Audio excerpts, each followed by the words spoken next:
A small-town mechanic turned genius overnight? What happens when one strange lightning strike unlocks powers he can't control?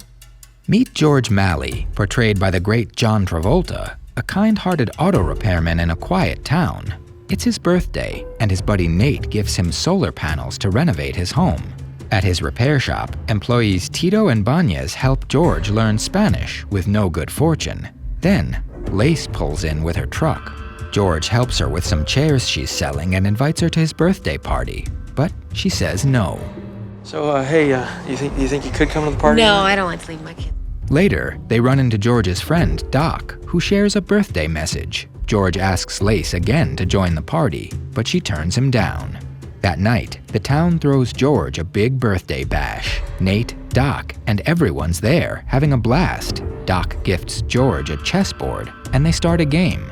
During the party, George steps outside and spots a weird light in the sky.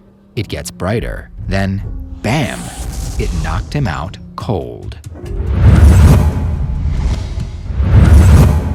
When George wakes up, the weird light's gone. He rushes back to the party, looking for someone who saw it. Anybody see that? There's that light? What kind of light? But no one did.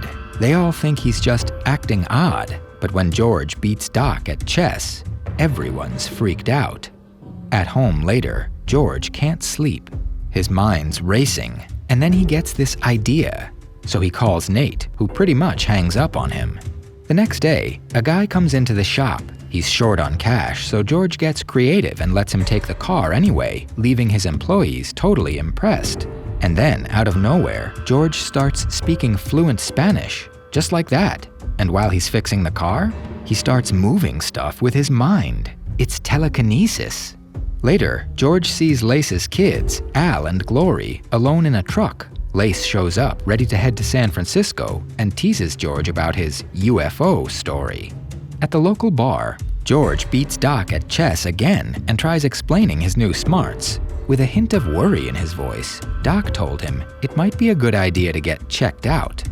George dives into learning, watching his solar panels get installed, running experiments, and reading tons of books. One night, he visits Nate, pushing Lace's chairs and sharing his discoveries. Over Nate's radio, George hears Morse code and deciphers it, despite Nate's warning that it might be military. That night, reading advanced math, George realizes he has telekinetic powers. Is somebody trying to tell me something? The next day, George visits Doc for a checkup and shows off his abilities. Doc is amazed and promises to figure out what's causing this. Driving later, George spots Al and Glory and offers them a ride home. On the way, he stops to show them flowers, and Glory helps him make a bouquet for Lace. At Lace's house, he gives her the bouquet and tomatoes. They walked together, but Lace says she's not ready for a relationship. I don't like surprises, and I don't like complications. George senses something and uses Lace's phone to warn about an earthquake and gets ignored. At dinner with Lace's family, he praises her cooking.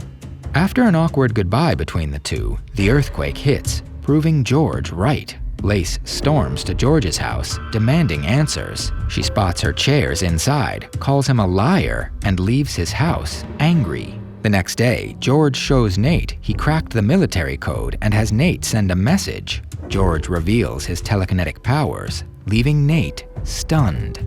Professor Ringgold from Berkeley University arrives, curious about George's earthquake prediction, and invites him to his university. George shows off his experiments, but gets cut off when Tito arrives, saying Doc needs him. Doc is struggling with a patient speaking a foreign language and asks for George's help. On the way, George learns Portuguese, which amazes Professor Ringgold. At the scene, George speaks with the patient to find a missing boy, Alberto, in an orchard.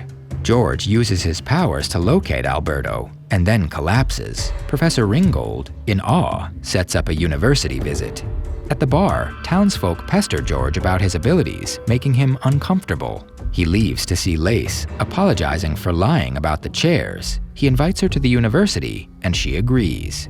Back home, George finds FBI agents questioning him about the military code. They take him to decode more messages. At the shop, Lace waits for George. However, Agent Ted Rome wants George tested, and Dr. Bob is shocked by George's telekinesis. Agent Jack tries recruiting him, saying the government fears him being free. That night, George tells Lace about the FBI. She admits that he scared her, and she asked him to stay away from her family. George hits the bar, apologizing to Nate for his outburst and trying to talk through everything that's happening. But it all builds up, and in a fit of frustration, he smashes a window. Everyone's freaked out. The next day, Doc checks on him, but George is feeling the weight of it all. The town's scared of him, and that's just making it worse. He heads back home, works in his garden, and tries to calm down. But then, for a short moment, he just listens to the wind. He takes a deep breath, trying to find some peace in all this chaos. Lace visits George, who says she's starting to understand everything. He plans to share his knowledge at a fair. Lace gives him a haircut, and they share a close moment. And finally, she agrees to stick by him. At the fair, George speaks to the town, answering questions and showing his powers. A news team films as people grow restless, demanding more. Overwhelmed, George collapses, seeing the light again, and passes out. At the hospital, Doc, Lace, and Nate come to visit. Doc tells George the truth. He has a brain tumor. It's making his mind stronger, but it's also slowly killing him. Doc gets emotional and calls George the son he never had. George, trying to stay calm, tells Nate to use his fertilizer next spring. Lace looks at him and says she loves him. They hug, holding on for a long moment. Dr. Wellen asks to operate on George's brain, saying there's a slim chance of saving him. George refuses, saying he still has work to do. Doc figures out that Dr. Wellen lied to the judge about George's choice. However, before Dr. Wellen can get to George, George escapes the hospital. George then visits Nate, handing him a stack of his writings and asking him to share them. They say goodbye. Later, at Lace's place, George shows her kids how to fix her truck. When the kids realize he's dying, they get upset, but George gently comforts them. George and Lace share an intimate night. He tells her his time is up, that when he's gone, she should look at the trees, knowing he'll be with her. He dies in her arms. She cries, but finds peace in the sound of the wind and the trees. Her kids join her, and they listen together. Professor Ringgold arrives at Lace's house, only to learn that he is too late. Lace gives him George's research so he can finish his breakthrough ideas. A year later, the town gathers for George's honorary birthday, celebrating his life and legacy. Did George make the right decision in spending his last moments embracing his love for Lace? Or should George have done more for humanity with his superpowers? This was Phenomenon, 1996. Share your thoughts in the comments, and if you're into deep dive breakdowns like this, hit subscribe. And before you go, check out the video we've picked just for you.